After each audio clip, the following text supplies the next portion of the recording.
Welcome to This Explainer. I am absolutely thrilled to be your guide today. We are looking at a true 2001 cult classic. It's one of those stories that is just legendary for making audiences stare blankly at the screen as the credits roll, asking themselves, what on earth did I just watch? I'm talking, of course, about Richard Kelly's mind-bending masterpiece, Donnie Darko. This thing is like a giant, intricate puzzle box, and today, we're gonna unpack the whole shebang, the symbols, the timelines, and the deeply hidden meanings buried inside. Okay, let's dive into this. Right from the jump, we are hit with this incredibly profound question. Is Donnie's mind coming to an end, or is it the actual universe? This is the core dilemma, and it completely grips you from minute one. We're constantly caught in this tug of war. Like, are we simply watching a teenager suffer a really severe psychological breakdown and just completely lose his grip on reality?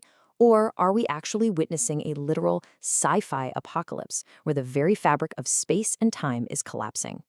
The absolute genius of Donnie Darko is how it walks a perfect tightrope between those two possibilities. To help us navigate this maze, here is our roadmap. We're going to cover the suburban illusion, psychology versus time travel, Frank's countdown, Gretchen and fate, the timeline theories, and finally, we'll wrap up with the original versus director's cuts. Let's get right to it. Section 1, the suburban illusion and the fracture. So the story goes to really great lengths to set up this seemingly normal, totally safe environment, just so it can completely tear it apart. It relies heavily on this uncanny infiltration of normal spaces. You know the vibe: classic, picture-perfect American suburbia, mundane school hallways, quiet family dinners. But it's all an illusion. The narrative uses this facade of a good, normal suburban life to mask some incredibly deep inner fractures. We're talking intense anger and profound adolescent isolation. It shows us that the neat little order everyone clings to, it's actually super fragile. Everyone is just playing a role, doing their little good person routine, all while completely ignoring the massive psychological crisis bubbling right beneath the surface. Moving right along to Section 2, psychology or time travel.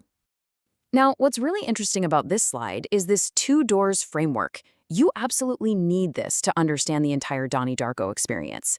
We basically have two totally distinct paths we can walk down. Through the psychological door, everything happening to Donnie is a metaphor. It represents puberty, trauma, identity crisis, paranoia. Essentially, it's a coming-of-age story gone horribly wrong.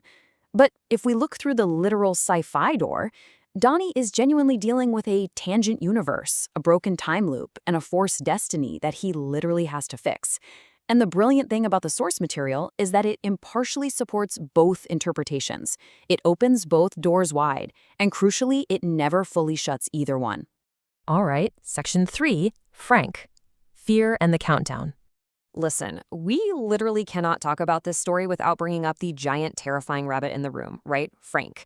Frank is the ultimate bridge between those two readings we just talked about. I mean, who or what is he?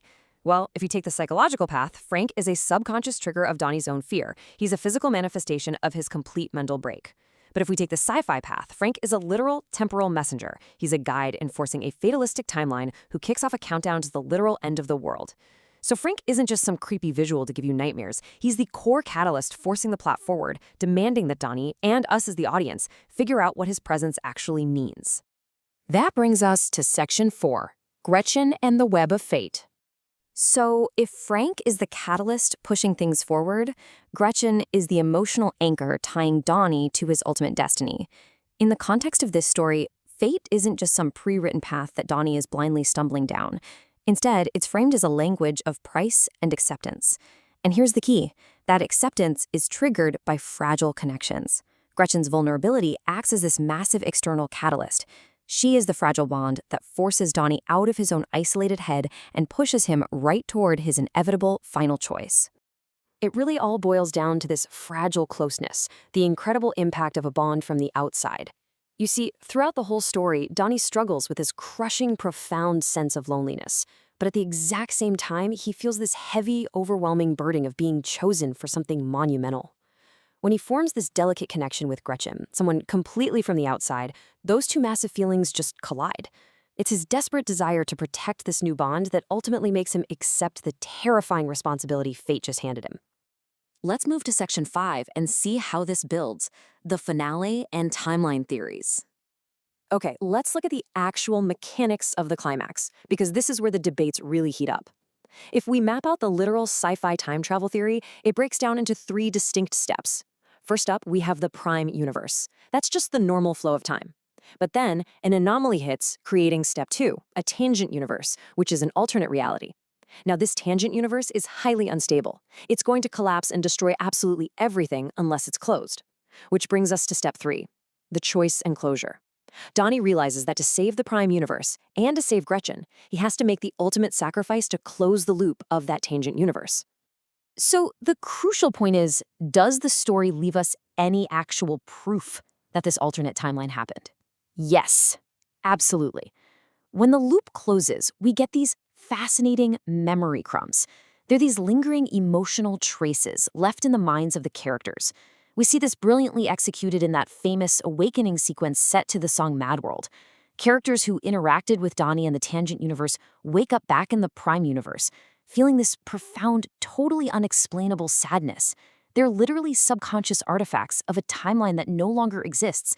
It is just an incredibly powerful way to validate the sci-fi mechanics while keeping all of that heavy emotional weight totally intact. Finally, Section 6, the original cut versus the director's cut. And this brilliantly illustrates why you might have watched this and had a completely different takeaway than your friends. The theatrical cut from 2001 is highly ambiguous. It leans super hard into mystery, atmosphere, and psychological dread. It essentially forces you to construct the meaning yourself. But on the flip side, the director's cut that came out later is way more explicit. I mean, it literally inserts text overlays from a fictional time travel book right into the viewing experience. It gives you mechanical, sci-fi explanations for exactly what's happening. So the theatrical cut protects the mystery box, leaving the psychological door wide open, while the director's cut actively answers the timeline questions, shoving you firmly through the sci-fi door. It's 2 completely different ways to digest the exact same story. Which leaves us with this final, massive question to ponder. Was it a heroic sacrifice, or the tragic cost of destiny? When Donnie makes his final choice, is he asserting his free will like a true hero, actively choosing to save the people he loves? Or is he just paying a tragic, inevitable price, demanded by fate, a destiny he literally had no power to escape? The absolute brilliance of this story is that it hands you all the pieces, but it demands that you put the puzzle together. I highly encourage you to look at it through both of the lenses we talked about today and see which truth speaks louder to you. Thank you so much for joining me for this explainer. Keep asking those big questions, and I'll catch you next time.